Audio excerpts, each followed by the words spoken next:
Good afternoon everyone. कैसे आप सभी लोग? उम्मीद करती हूँ अच्छे होंगे। जल्दी से आप सभी लोग लाइव आ जाएंगे, सेशन के साथ जुड़ जाएंगे ताकि मैं क्लास को स्टार्ट कर सकूँ। दीपक, ऋषिराज, आकाश, सोनू, ऋषभ, अतुल, रोहित, सलोनी, लोकेश, भूपेंद्र, शिवांग, अमन, सोनिका, अवनीश, तान्या, वरुण, गोविंद, मुकेश, आरती, सभी को मेरी तरफ से अगेन गुड आफ्टरनून, नमस्ते, राधे राधे, राम राम, शस्त्री अकाल। प्यारे प्यारे बच्चों, कैसे आप सभी? उम्मीद करती हूँ आप बहुत अच्छे होंगे।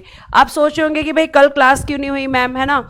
ऑलरेडी संडे की छुट्टी थी, आपने मंडे को भी छुट्टी कर दी। बेटा कल मेरी मैराथन क्लास थी, तो जिससे पहले आप मुझसे ये पूछें कि आपकी कल क्लास क्यों नहीं हुई थी, मैं आपको सैटरडे इन्फॉर्म करना भूल गई थी, उसके लिए मैं माफ़ी चाहूँगी। कल मेरी मैराथन क्लास थी, हो सकता है आप में से बहुत सारे बच्चे उस मैराथन क्लास से जुड़ भी गए हों, है ना? तो इस वजह से क्लास नहीं हुई थी आपकी। और वो मैराथन क्लास बेटा मेरी 9 बजे से और 3 बजे तक चली थी, और आपकी क्लास होती है बीच में 1 बजे, तो इस वजह से नहीं हो पाई थी बेटा जी। तो अब हम कंटिन्यू करेंगे। लास्ट क्लास में मैंने आपको ये पढ़ाया था जो बोर्ड पे लिखा हुआ है। लास्ट क्लास में मैंने बेटा आपको ये पढ़ाया था, है ना? और मैंने आपको बताया था कि पोटी श्री रामुल्लू की डेथ हो गई थी, और डेथ जब हुई तो आपको पता है कि उसके बाद यहाँ पे अब जो सरकार है वो मजबूर हो जाएगी। 1952 का समय चल रहा है, मतलब हमारी संसद बन चुकी है, सरकार बन चुकी है, तो ये आपको ध्यान रखना है, ठीक है? तो अब यहाँ पे अगर प्यारे बच्चे हम बात करते हैं तो आप ध्यान से सुनिएगा मेरी बात को, और बहुत अच्छे से, और टेंशन मत लीजिए। और जैसे कुछ आपके डाउट्स आ रहे हैं टेलीग्राम ग्रुप में, एक तो ये आ रहा है कि मैम प्लीज़ संडे को भी क्लास ले लिया करो, क्योंकि हमें हिस्ट्री भी पढ़नी है, तो आप संडे को एक्स्ट्रा क्लासेस ले लिया करो। तो मैं कोशिश करूँगी कि संडे को मैं आपकी क्लासेस ले लूँ, और संडे लगभग जब भी क्लास लूँ तो 2 से 3 घंटे में आपकी क्लास लूँ, और आपको हिस्ट्री पढ़ने का भरपूर समय मिल पाए, ठीक है? तो ये आप ध्यान रखेंगे कि मैं इस चीज़ के लिए बिल्कुल कोशिश करूँगी। अब आप मुझे ये बताइए कि अब हम आगे की तरफ चल सकते हैं, और कोई डाउट मुझे है नहीं, और सॉरी, और कोई डाउट था नहीं टेलीग्राम ग्रुप में, बस बच्चों का यही मैसेज आ रहा है कि प्लीज़ पॉलिटी को मैम थोड़ा जल्दी करवा दीजिए। तो बिल्कुल मैं करवाऊंगी, आप टेंशन ना लें, लेकिन जल्दी ऐसे नहीं करा सकती भाई कि भाई मैं कॉम्प्रोमाइज़ कर दूं आपके कंटेंट के साथ, है ना? तो वो ठीक नहीं रहेगा। चलो अब आगे सुनो। यहाँ पर अगर मैं आपसे बात करती हूँ तो यहाँ तक की बात आपको मैंने बताई थी। अब देखो यहाँ पे आप देखेंगे प्यारे बच्चे कि जब इनकी डेथ हुई तो डेथ के बाद क्या हुआ। अब डेथ के बाद भाई सरकार पे एक प्रेशर बन गया, तो यहाँ पे क्या हुआ, फलस्वरूप प्रधानमंत्री जवाहरलाल नेहरू जी ने तेलुगु भाषियों के लिए अलग राज्य आंध्र प्रदेश के गठन की घोषणा कर दी, जिसका गठन 1 अक्टूबर 1953 को किया गया था। यह भाषाई आधार पर गठित होने वाला प्रथम राज्य था। यानी हम ये कह सकते हैं, पूजा पहले पेशेंस रखो बेटा, आते ही कमेंट शुरू कर देते हो आप लोग, है ना? आते ही कमेंट शुरू कर देते हो। आपको पता है कि एक चीज हाथ से लिखकर आपको बताती हूं मैं, उसके बाद भी आप इस तरह की बातें करते हो। कमेंट पर फोकस कम किया करो, पढ़ने पे फोकस ज्यादा किया करो। पीडीएफ का यूज इसलिए करना पड़ता है बेटा जी क्योंकि आपको पता है समय का अभाव है, और समय का अभाव है, आपको सिलेबस भी कंप्लीट करना है, इसके बाद आपको हिस्ट्री भी पढ़ना है, ठीक है? अब देखो यहाँ पे ध्यान से सुनो मेरी बात। तो मैंने आपको बताया था पोटी श्री रामुल्लू की डेथ हो गई। अब पोटी श्री रामुल्लू की जब डेथ हुई बेटा जी, तो आप यहाँ पे देखेंगे कि आपको बताया इनकी कि मैम क्या हो गया था, मैम पोटी श्री रामुल्लू की डेथ हो गई थी। पोटी श्री रामुल्लू की क्या हो गई थी, डेथ, ठीक है? इनकी डेथ हुई थी, और डेथ कब हुई थी, तो मैम 15 दिसंबर 1952 को इनकी डेथ हो गई। अब इनकी डेथ के बाद क्या किया गया, लिखेंगे इनकी मृत्यु के बाद, इनकी मृत्यु के बाद 1 अक्टूबर 1953 को तेलुगु भाषी लोगों के लिए, तेलुगु भाषी लोगों के लिए, तेलुगु भाषी लोगों के लिए आंध्र प्रदेश का, आंध्र प्रदेश का, आंध्र प्रदेश का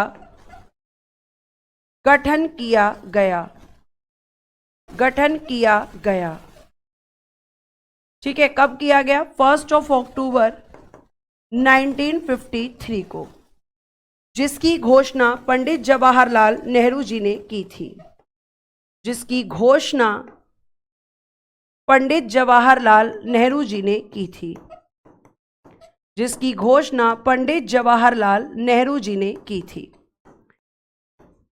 की घोषणा कर दी। और ये जो घोषणा की थी किसकी की थी? आप कहोगे मैम आंध्र प्रदेश की। तो बेटा जी आंध्र प्रदेश के बारे में ध्यान रखना। आंध्र प्रदेश भाषा के आधार पर गठित होने वाला प्रथम राज्य था, गठित होने वाला प्रथम राज्य था। ठीक है, और यही बात मैंने अभी आपको पीडीएफ से भी बताई है, कुछ भी नहीं बदलता है, बस आपके दिमाग में एक चीज फिक्स हो गई है कि नहीं पीडीएफ नहीं। और पीडीएफ पता है क्यों नहीं? पीडीएफ इसलिए नहीं कि हमें साथ साथ नोट्स बनाना है, ठीक है, इसलिए हमें पीडीएफ नहीं। आवाज क्लियर नहीं है? एक मिनट रुकिए, चेक करती हूं मैं।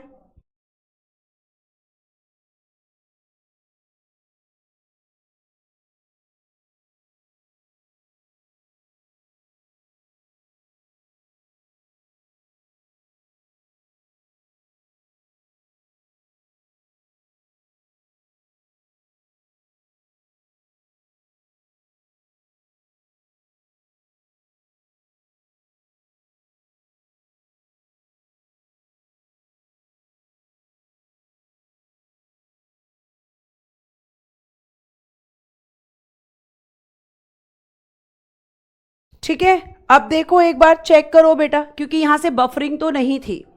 वॉइस क्लियर है मैम, क्लियर है मैम, क्लियर है मैम।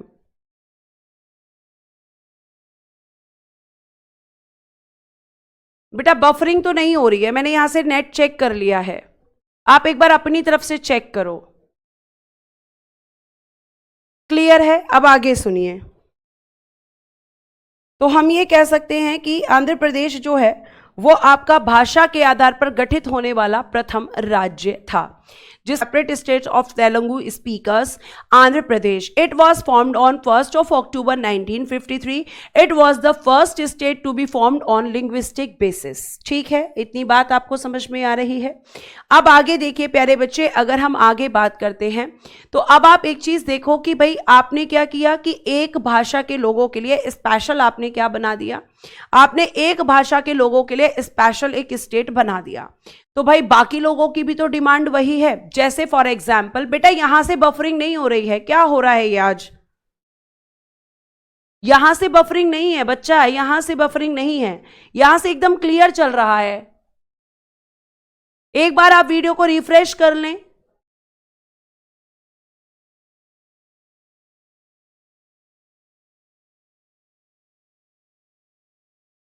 रुक जाइए एक बार।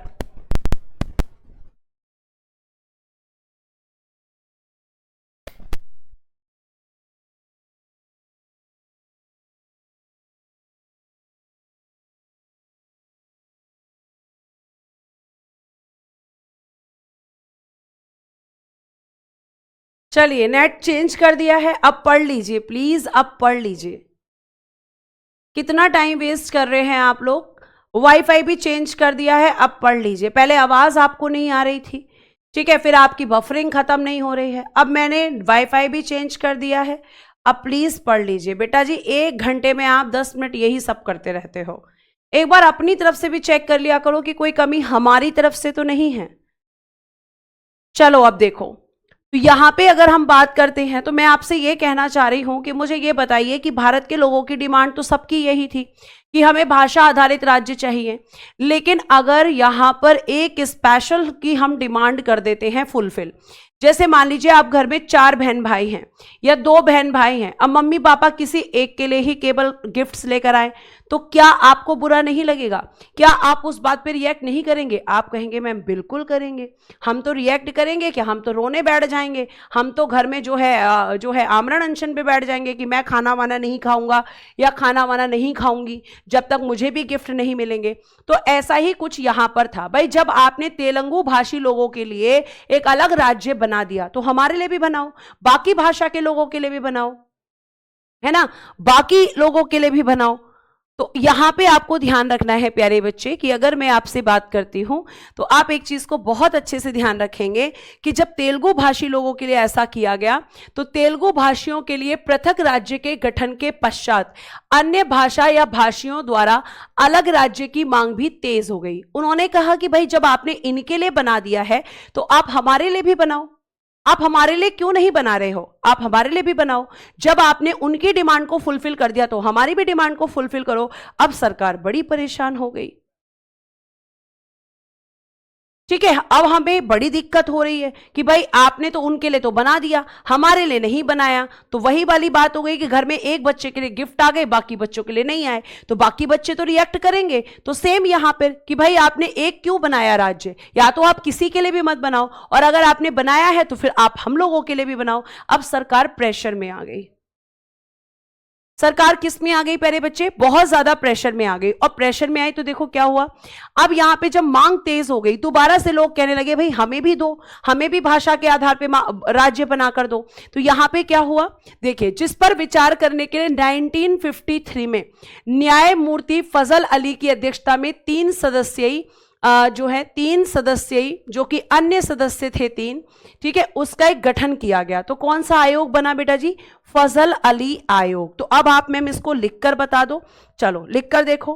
अब यहां पे मैंने क्या किया, मैंने आपको बताया कि भाई प्रथम राज्य बना, लिखिएगा आंध्र प्रदेश के गठन के बाद, आंध्र प्रदेश के गठन के बाद, after formed of Andhra Pradesh, Andhra Pradesh बाकी लोगों द्वारा या बाकी भाषाई लोगों द्वारा, बाकी भाषाई लोगों द्वारा भी भाषा के आधार पर, भाषा के आधार पर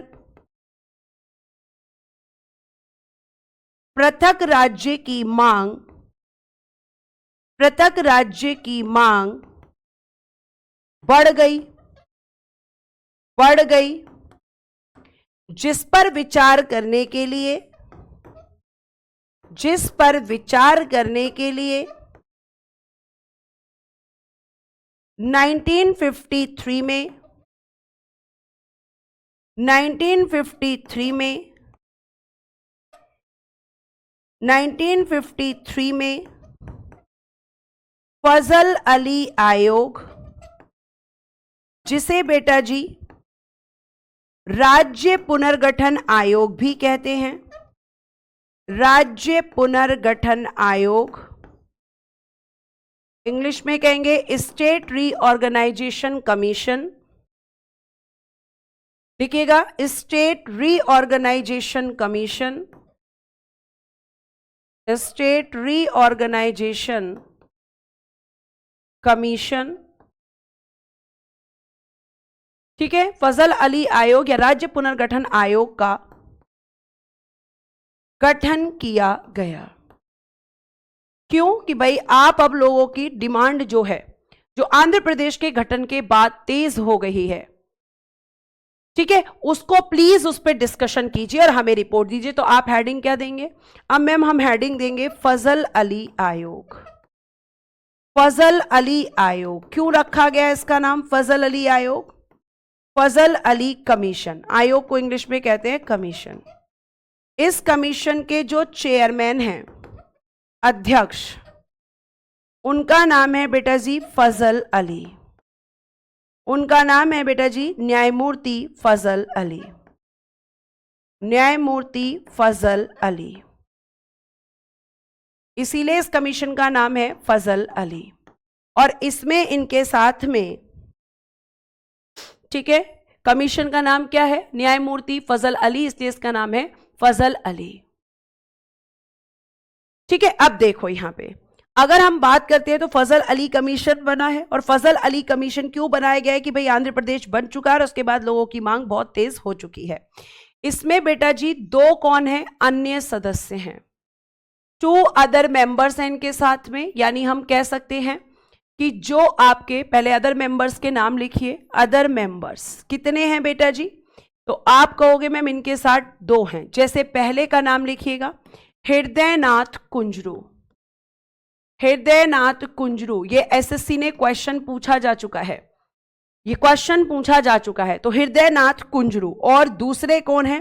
तो दूसरे हैं मैम के एम पनिक्कर। दूसरे कौन है? के एम पनिक्कर। के एम पनिक्कर, ठीक है, ये आपके दूसरे मेंबर हैं। यानी अगर हमसे कोई पूछेगा कि फजल अली कमीशन में कुल सदस्य कितने हैं, तो मैम कुल सदस्य यानी टोटल मेंबर्स हैं 1+2। टोटल मेंबर्स कितने हैं? 3। Total members 1+2, 1+2 is equal to 3, यानी कि एक अध्यक्ष और 2 अन्य सदस्य। ये यहां पर प्यारे बच्चे आपके इसमें सदस्य बनकर आए थे। ठीक है, तो अब इस आयोग का आप मुझे बताएंगे कि कि इस आयोग का कार्य क्या है। चलो फंक्शन आप बताओ। Function of Fazal Ali commission. Function बताइए, कार्य बताइए, क्यों बनाया गया है ये कमीशन। देखते हैं कितने बच्चे फोकस्ड हैं क्लास में। देखते हैं कितने बच्चे क्लास में फोकस्ड हैं, बताइए जल्दी से।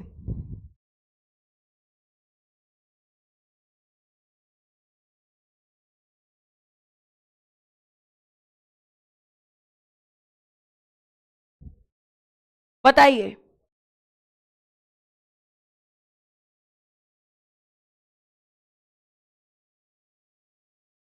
बताइए जल्दी से। बहुत बढ़िया मैम। लोगों की मांग पर विचार करने के लिए क्या था? कार्य था कि भाषा के आधार पर राज्यों का गठन होना चाहिए या नहीं, होना चाहिए या नहीं, ये इसको बताना था। तो इसने क्या किया बेटा जी? इसने दी अपनी रिपोर्ट, और इसने अपनी रिपोर्ट दी 30 दिसंबर 1955 को। ठीक है, 30 दिसंबर 1955 को इसने अपनी रिपोर्ट दी थी, जिसमें इसने पहला क्या बोला? भाषाई आधारित, जो भाषाई आधारित राज्य हैं, लिंग्विस्टिक बेस स्टेट,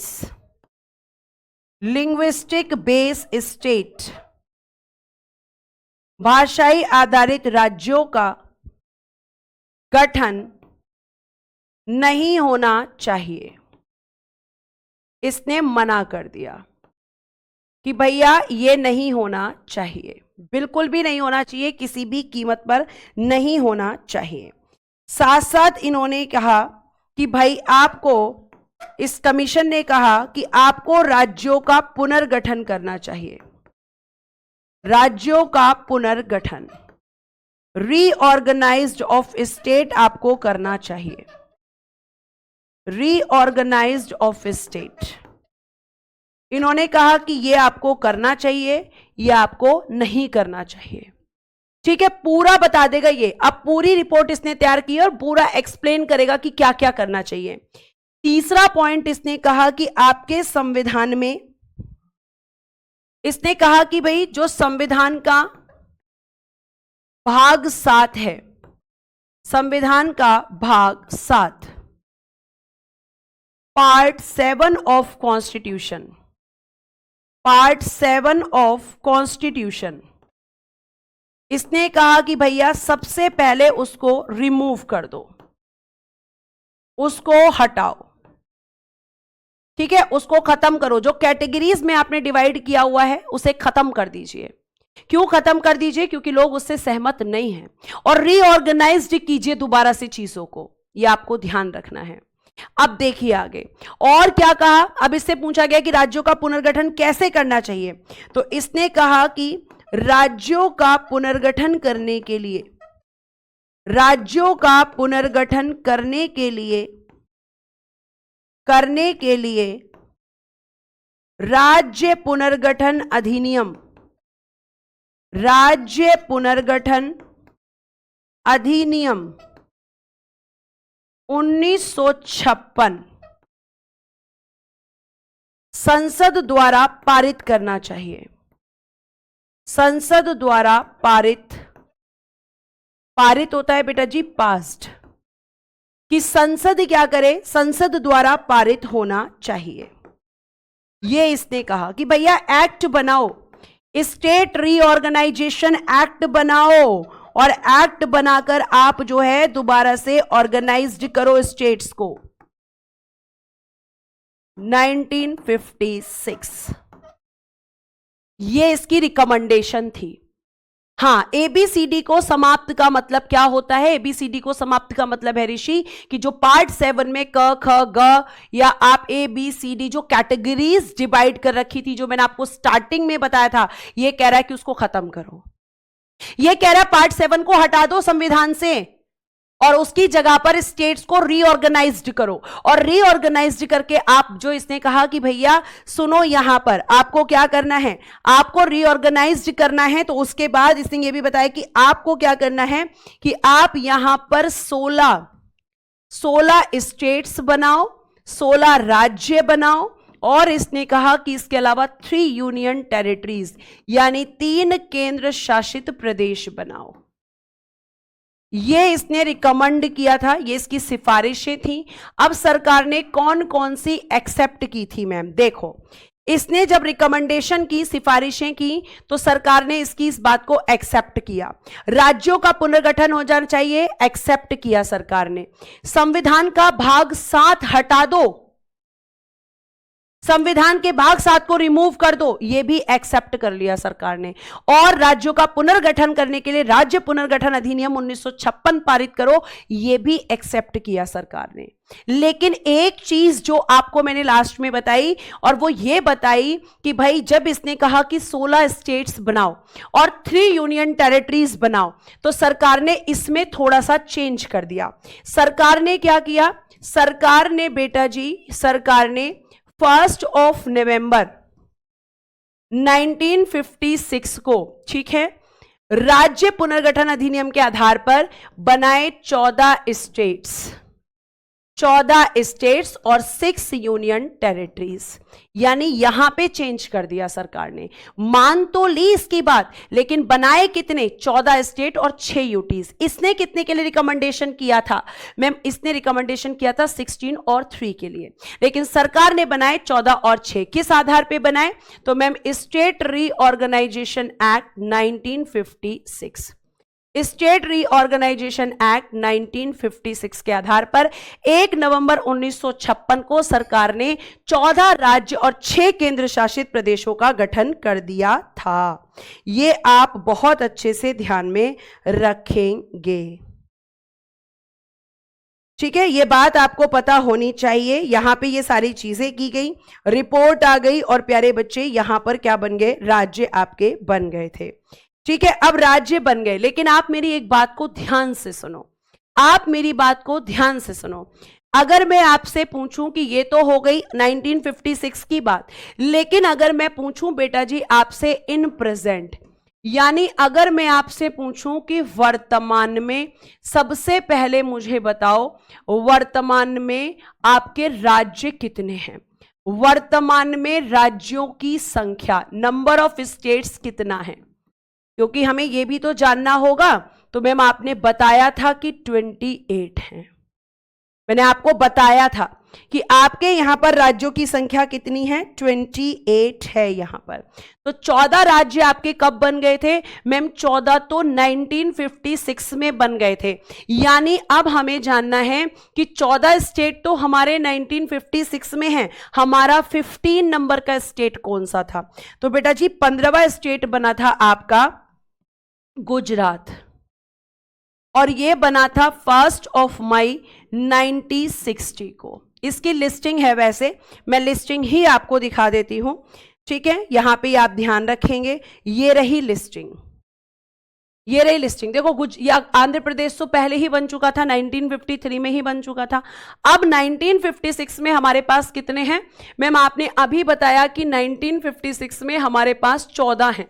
अब 14 के बाद 15वां स्टेट कौन सा बना था? तो बेटा जी 15वां स्टेट बना था आपका गुजरात, जो बना था 1 मई 1960 को। ठीक है। 16वां स्टेट बना था बेटा जी नागालैंड, 1 दिसंबर 1963 को। ठीक है। 17 नंबर का स्टेट बना था बेटा जी हरियाणा, जो आपका बना था 1 नवंबर 1966 को। 1 नवंबर 1966 को बेटा जी बना था। ठीक है। 1 नवंबर 1966 को बना था। उसके बाद में 18 नंबर पे बना था बेटा जी हिमाचल प्रदेश। कब बना था? 25 जनवरी 1971। ठीक है। ठीक है, ये आपका बना था। उसके बाद में 19 नंबर पे बना था मेघालय, 20 पे, 21 पे, ये आपके थे। सीक्वेंस में लिखे हैं, तीनों एक साथ बने थे 21 जनवरी 1972। 22 नंबर का आपका स्टेट बना था सिक्किम, 16 मई 1975 को, जिसमें मैंने आपको 2 संशोधन बताए थे। बताइए कौन कौन से थे?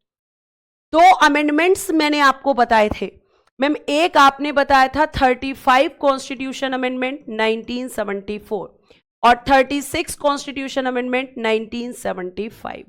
इसमें यह बना था एसोसिएट स्टेट यानी सह राज्य, और इसमें यह बना था आपका संपूर्ण राज्य यानी कि फुल स्टेट। और कौन से नंबर का राज्य था? 22वां, पूछा जाता है डायरेक्टली। ठीक है, अब आगे देखिए। उसके बाद में 23वां आपका बना और 24वां आपका अरुणाचल प्रदेश, दोनों एक साथ बने 20 फरवरी 1987 को।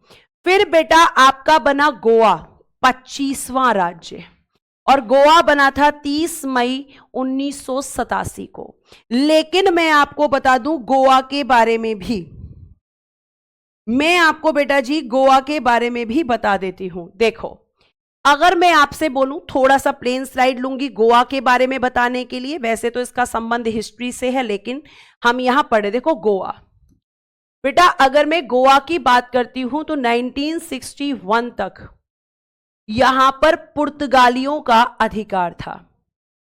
पुर्तगालियों का अधिकार। पुर्तगाली कौन थे? विदेशी। ये भारत में व्यापार करने आए थे और इन्होंने अपना अधिकार कब किया था? गोवा पर इन्होंने अधिकार किया था बेटा जी 1510 में, यानी 1510 में गोवा पर अधिकार किया था इन्होंने। बीजापुर का एक शासक था यूसुफ आदिल शाह, उससे इन्होंने गोवा को कंट्रोल कर लिया और फिर ये 1961 तक गोवा में रहे, यानी भारत की आजादी के बाद तक। ठीक है, अब आप कह सकते हो कि इनका अधिकार कब तक था? मैम 1961 तक इनका कंट्रोल था। अब क्या किया गया बेटा? 1961 में गोवा को स्वतंत्र कराया गया। गोवा को कराया गया इंडिपेंडेंट। किससे? पुर्तगालियों से। यानी पुर्तगालियों से कहा कि भैया आप जाओ, अपने देश में जाने का समय हो गया तुम्हारा, अपने देश में जाओ।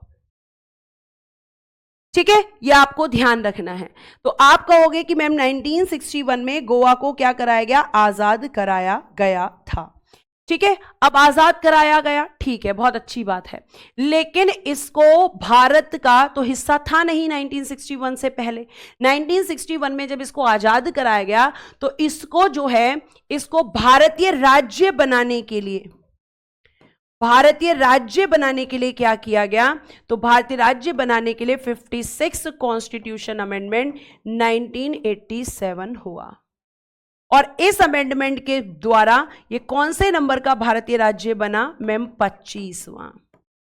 तो गोवा के लिए कौन सा संशोधन हुआ? मैम 52nd कॉन्स्टिट्यूशन अमेंडमेंट 1987, क्योंकि मैम इसको हमने पुर्तगालियों से आजाद कराया और फिर भारत का हिस्सा बनाया था। और आपने बताया था कि हाँ, आपका भारत देश चाहे अपना कोई भाग किसी को दे या किसी से कोई भाग ले, दोनों ही कंडीशंस में अमेंडमेंट होते हैं।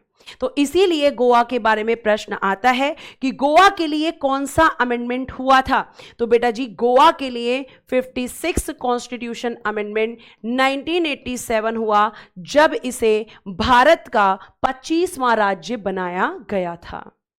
ठीक है, उसके बाद में बेटा जी आपका छत्तीसगढ़, ये मध्य प्रदेश से अलग हुआ था, मध्य प्रदेश से अलग होकर बना था 1 नवंबर 2000 को। उत्तराखंड बेटा जी उत्तर प्रदेश से अलग होकर बना था 9 नवंबर 2000 को, ये था 26वां, ये था 27वां। ठीक है, आगे सुनिए। झारखंड बेटा जी 15 नवंबर, ठीक है, 15 नवंबर को बना था, लेकिन ये अलग हुआ था बिहार से। ये तीनों आपके 2000 में बने थे। तो कौन से नंबर का स्टेट था? 28। फिर मैम 29 नंबर का तेलंगाना, जो कि आंध्र प्रदेश से अलग होकर बनाया गया था, और ये बना था मैम 2 जून 2014 को। लेकिन मैम ये तो 29 हो गए, आप तो बोल रही हैं 28 हैं, पर ये तो 29 हैं। ठीक है, ये तो 29 हैं, तो 28 कैसे हो गए मैम? अब देखो यहां पे 29 राज्य कब तक थे मैम? 2 जून 2014 हमारा लास्ट स्टेट बना था तेलंगाना, और इसके बाद राज्यों की संख्या हो गई थी 29। अब 29 से कैसे ये आपके जो है 29 से कैसे 28 हो गए, वो अब जानते हैं। देखो ध्यान से सुनना मैम, 29वां राज्य कौन सा था? तो आप कहोगे मैम 29वां राज्य बना था तेलंगाना, और यह बना था 2 जून 2014 को। लेकिन क्या हुआ मैम, एक आपने नाम सुना होगा जम्मू कश्मीर का। ठीक है बच्चों, आपने एक नाम सुना होगा जम्मू कश्मीर।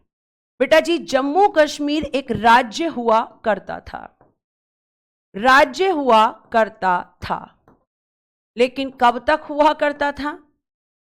31 अक्टूबर 2019 से पहले। वेरी गुड, बहुत सारे बच्चों ने लिख दिया कि जम्मू कश्मीर को केंद्र शासित प्रदेश बना दिया गया, है ना। बहुत शाबाश बेटा, बहुत अच्छी बात है, आपको पता है।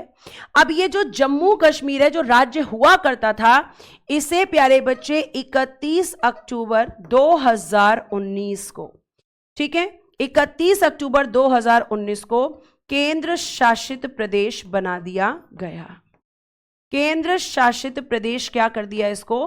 केंद्र शासित प्रदेश बना दिया। और जब इसको केंद्र शासित प्रदेश बना दिया, तो जो आपके 29 राज्य थे, ठीक है, उनमें से आप -1 करोगे जम्मू कश्मीर, तो कितने हो जाएंगे? तो आप कहोगे मैम 28 राज्य हो जाएंगे। और इसके साथ साथ इसी दिन लद्दाख को भी केंद्र शासित प्रदेश बनाया गया। लद्दाख भी क्या बना बेटा जी? एक यूटी, एक केंद्र शासित प्रदेश। यह आपको ध्यान रखना है, यह आपको ध्यान में रखना है।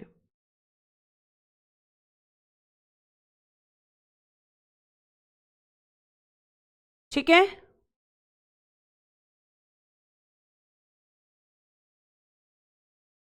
चेक कीजिए एक बार बेटा, चेक कीजिए एक बार, अभी चेक कीजिए, अभी ओके है, अभी ओके है। हाँ मैंने चेक कर लिया है, जब सब बच्चे करते हैं तब तो चेक करना ही पड़ेगा। बताइए जल्दी से, अभी ठीक है? Everything is okay? ओके है अब फिलहाल?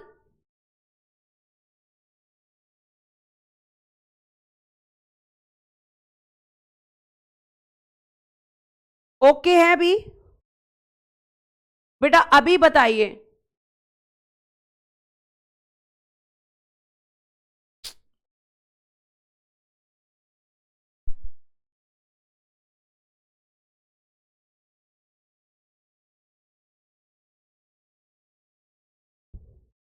देखिए एक बार बच्चों,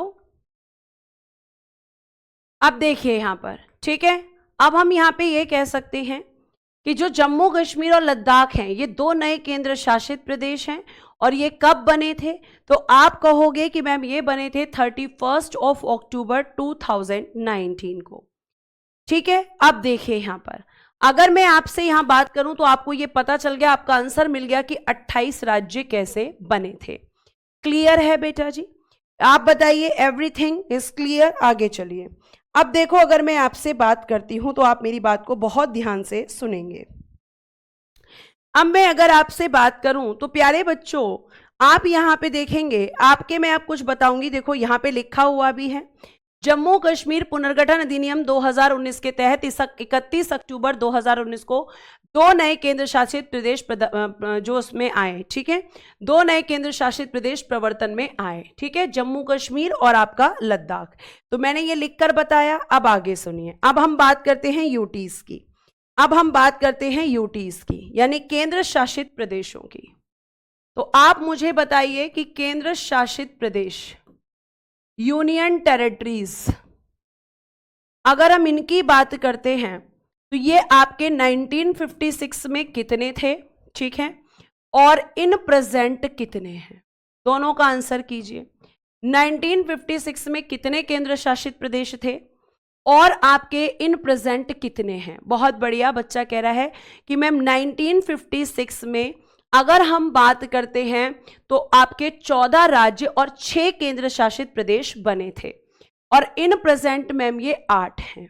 ठीक है, ध्यान से सुनो। अगर प्यारे बच्चे मैं आपको यहां पर लिखकर बताती हूं तो सबसे पहले आप मेरी बात को ध्यान से सुनेंगे। एक तो यहां पे दिल्ली, ठीक है, एक लिखेंगे आप पुदुचेरी,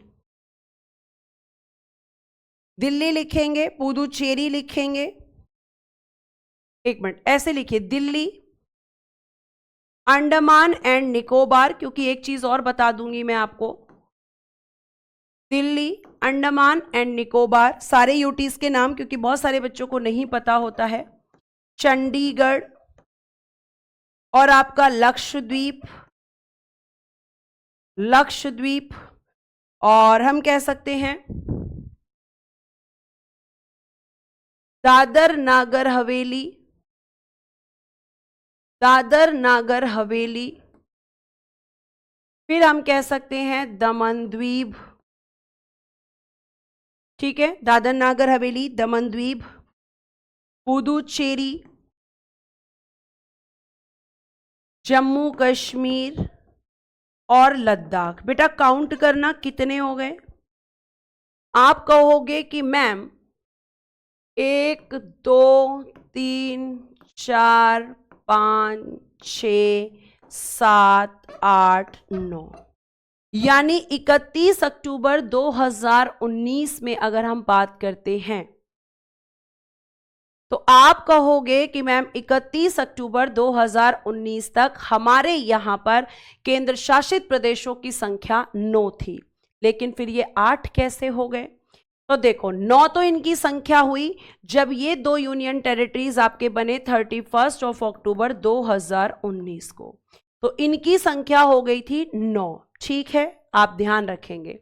उसके बाद में बेटा अब क्या हुआ कि आपका दादर नागर हवेली जो 2 थे, इनको क्या कर दिया गया?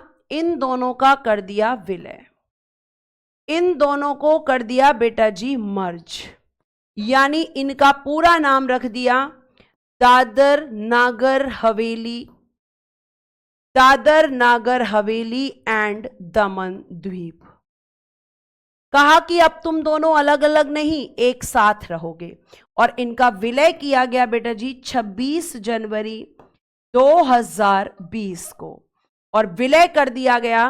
तो जो 2 अभी गिने जा रहे थे उनको क्या कर दिया? 1, यानी अब हम लिख देंगे मैम 9 - 1 = 8। तो ये हो गए आपके यूनियन टेरिटरीज, ये हो गए आपके यूनियन टेरिटरीज। ठीक है, तो ये आपका पूरा यहां पे आपके केंद्र शासित प्रदेश और उनके बारे में था। अब एक क्वेश्चन और बनता है जो मैंने अलग से लिखा है, इसको आप नोट डालकर लिख लेना बेटा, क्योंकि ये काफी इंपॉर्टेंट अमेंडमेंट है। 69 कॉन्स्टिट्यूशन अमेंडमेंट 1991 द्वारा संघ शासित क्षेत्र दिल्ली का नाम बदलकर राष्ट्रीय राजधानी क्षेत्र दिल्ली कर दिया गया। ये क्वेश्चन बनता है। अब आ जाओ तुम्हारे रिवीजन की बारी। चलो मुझे ये बताओ, क्वेश्चन नंबर 1 बताइएगा।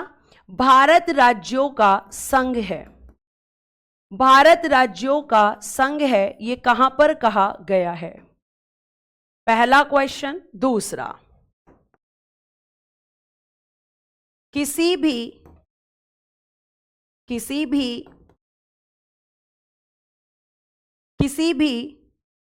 बाहरी हिस्से को भारत में किस अनुच्छेद के तहत शामिल किया जाता है? भारत में आंतरिक परिवर्तन जैसे नए राज्य का गठन, नाम या सीमा में परिवर्तन किस आर्टिकल के तहत किया गया है? ठीक है, आप बताते चलेंगे अगर आपको आते हैं। नेक्स्ट,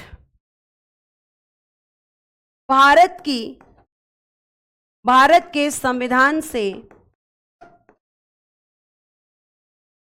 किस भाग को हटाया गया है? किस भाग को हटाया गया? ये क्वेश्चन बनता है। नेक्स्ट, मैं पहले क्वेश्चन लिख दूं, अगर आपको आते होंगे, देखो अभी कॉन्फिडेंस आएगा जिन बच्चों को नहीं आता है। नेक्स्ट क्वेश्चन, पोटी श्री रामुल्लू की मृत्यु कब हुई?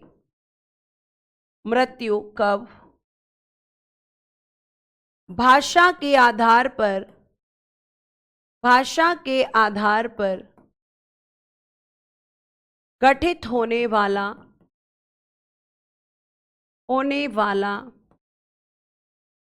प्रथम राज्य कौन सा था और इसका गठन कब हुआ था? दोनों क्वेश्चन के आंसर दीजिएगा। नेक्स्ट, एक है आपका फजल अली आयोग का गठन। फजल अली आयोग का गठन कब, कितने सदस्य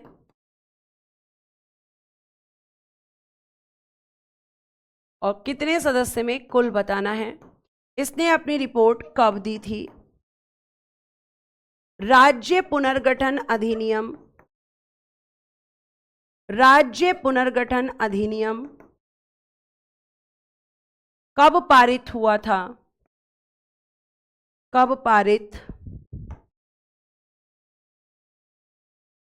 एसके धर आयोग का गठन कब हुआ था?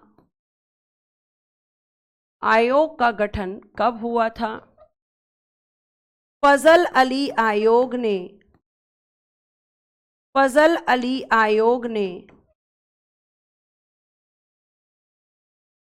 कितने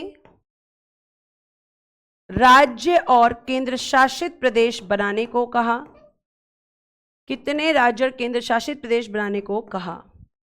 1 नवंबर 1956 को कितने राज्य और केंद्र शासित प्रदेश बने? मुझे मुश्किल है, ऐसा लगता है कि कोई ऐसा बच्चा होगा शायद जो इस क्वेश्चन का आंसर नहीं कर पाएगा या इन क्वेश्चंस के आंसर उसको नहीं पता होंगे। उम्मीद है कि बेटा आपको सारे क्वेश्चंस के आंसर आते होंगे। ठीक है, नेक्स्ट लिखिएगा सिक्किम। यहां लिख रही हूं मैं सिक्किम कौन से संशोधन इसके लिए कौन से संशोधन हुए थे और बेटा जी ये कौन सा राज्य बना था, कौन सा राज्य। सेम क्वेश्चन, गोवा, कौन सा संशोधन, कौन सा संशोधन और बेटा जी कौन सा ये राज्य बना था। ठीक है, ये सारे क्वेश्चन, या फिर गुजरात आपका राज्य कब बना, हरियाणा कब बना, सीक्वेंस में लगाने के लिए आ जाते हैं, ये आपको ध्यान रखना है। तो देखिए यहां पर पहले क्वेश्चन का आंसर अगर आपने किया है आर्टिकल 1 तो बहुत ही अच्छा आंसर था। दूसरे क्वेश्चन का आंसर अगर आपने किया आर्टिकल 2 तो बहुत अच्छा था। इसमें अगर बात करते हैं तो आर्टिकल 3 यहां पर होगा। ठीक है, संविधान के किस भाग को हटाया गया है मैम, भाग 7 को फजल अली कमीशन के कहने पर हटाया गया था। नेक्स्ट, रामुल लुजू की मृत्यु कब हुई थी बताइए, रामुल लुजू की मृत्यु कब हुई थी बेटा जी, 15 दिसंबर 1952 को मैम इनकी मृत्यु हुई थी आमरण अनशन के कारण। भाषा के आधार पर गठित होने वाला पहला राज्य आंध्र प्रदेश था। इसका गठन 1 अक्टूबर 1953 को हुआ था, जिसके लिए घोषणा भारत के प्रधानमंत्री पंडित जवाहरलाल नेहरू जी ने की थी। फजल अली आयोग का गठन मैम 1953 में हुआ था। कुल सदस्य इसमें 3 थे। रिपोर्ट इसने दी थी 30 दिसंबर 1955 को। ये फजल अली कमीशन की रिपोर्ट थी मैम। ठीक है, ये क्या थी, फजल अली कमीशन की रिपोर्ट थी जो उसने दी थी 30 दिसंबर 1955 को दी थी। उसके बाद मैंने नेक्स्ट आपसे क्वेश्चन पूछा है, राज्य पुनर्गठन अधिनियम कब पारित हुआ था, 1956 में। एसके धर आयोग का गठन कब किया गया था बताइए, एसके धर आयोग का गठन कब किया गया था, तो जून 1948 में किया गया था मैम, जून 1948 में। फजल अली आयोग ने कितने राज्य, 16 राज्य और 3 केंद्र शासित प्रदेश, सरकार ने 14 राज्य और 6 केंद्र शासित प्रदेश बनाए थे। सिक्किम बेटा जी आपका कौन सा संशोधन मैम, एक 35वां हुआ था इसके लिए, 35वां संविधान संशोधन 1974 और 36वां संविधान संशोधन 1975। कौन सा राज्य था, 22वां। गोवा के लिए 56 कॉन्स्टिट्यूशन अमेंडमेंट 1987 और कौन सा राज्य था, तो मैम 25वां। अब आप मुझे ये बताइए कि क्या आपने सारे क्वेश्चंस के आंसर किए हैं, और भी क्वेश्चन बन सकते हैं। ये सीक्वेंस में लगाने आ जाता है कि कौन सा राज्य कब बना है, डेट, राज्य दे दिए जाते हैं और आप उनका आंसर कैसे करोगे। तो मैम आपने जो लिस्टिंग यहां पर बताई है, हम इस लिस्टिंग को देखकर इसका आंसर करेंगे कि सबसे पहले गुजरात बना 1960 में, फिर नागालैंड है, फिर हरियाणा है, फिर हिमाचल प्रदेश है। ऑल करेक्ट हैं सभी लोगों के। मैंने आपको बोला है कि आप इस चीज से दिक्कत ना लें, मैं आपको पूरा पूरा रिवीजन करवाऊंगी, लेकिन अगर आप सब्र नहीं करेंगे तो फिर कुछ नहीं हो पाएगा। ठीक है, और आप चाहे पीडीएफ से पढ़ लें चाहे हाथ से पढ़ लें, मेरी ये गारंटी है कि अगर आप ध्यान से सुनेंगे तो आप सारे प्रश्नों को कर पाएंगे। और जिसके रॉन्ग हुए हैं वो एक बार फिर से रिवीजन करें चीजों का, ये आपको ध्यान रखना है। अगर आपके क्वेश्चन गलत हो रहे हैं तो आपको दोबारा रिवीजन करने की जरूरत है और आपको क्लास में फोकस्ड होने की जरूरत है।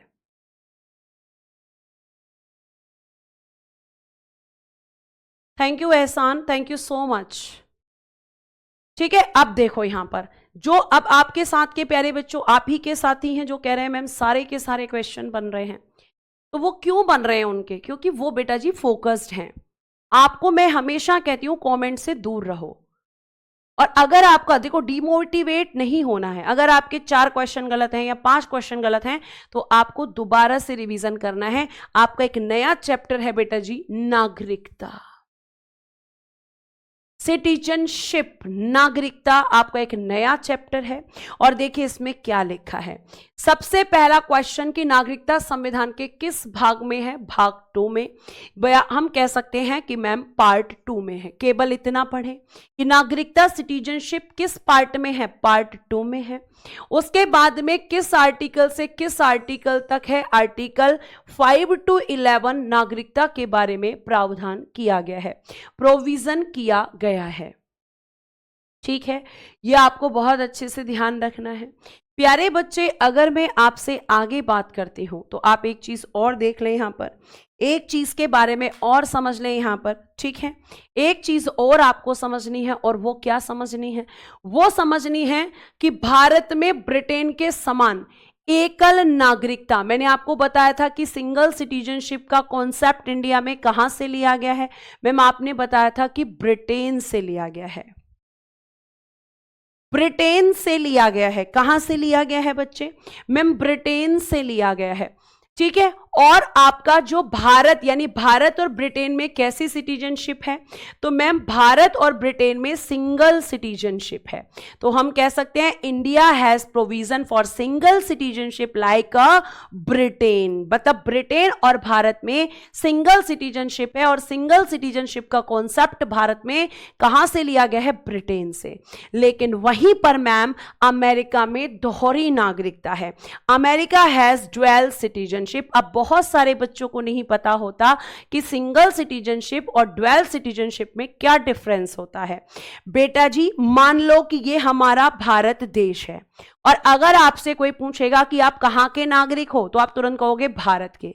आप ये नहीं कहोगे कि मैं यूपी का नागरिक हूं, या ये नहीं कहोगे मैं केरला का नागरिक हूं, आप कहोगे मैं भारत का नागरिक हूं। आपका जो रेजिडेंस है, ठीक है, योगेंद्र मैं इसको अगेन चेक कर लूंगी, वैसे 30 दिसंबर ही है, लेकिन फिर भी मैं इसको दोबारा चेक कर लूंगी। ठीक है, तो ये आपका जो इंडिया है, इस इंडिया की अगर हम बात करते हैं तो इंडिया में जो स्टेट्स हैं, आपका वहां का रेजिडेंस है, आप निवासी हैं किसी स्टेट के, लेकिन आप नागरिक नहीं हैं, क्योंकि आपके यहां पर स्टेट की अलग से कोई सिटीजनशिप है ही नहीं। आपके यहां पर तो केवल एक सिटीजनशिप है, और वो सिटीजनशिप है भारत की। आप किसी से भी पूछ लेना कि आप कहां के नागरिक हो, बोलेगा कि भारत के। अगर आप पूछोगे कि आपका रेजिडेंस कहां का है, तब वो अपना स्टेट आपको बताएगा। जैसे हम पूछते हैं आप कहां के रहने वाले हो, तो वो बोलेगा यूपी का, बिहार का, केरला का, महाराष्ट्र का। लेकिन वो अगर आप पूछोगे कि नागरिक कहां के हो, तो वो बोलेगा भारत का।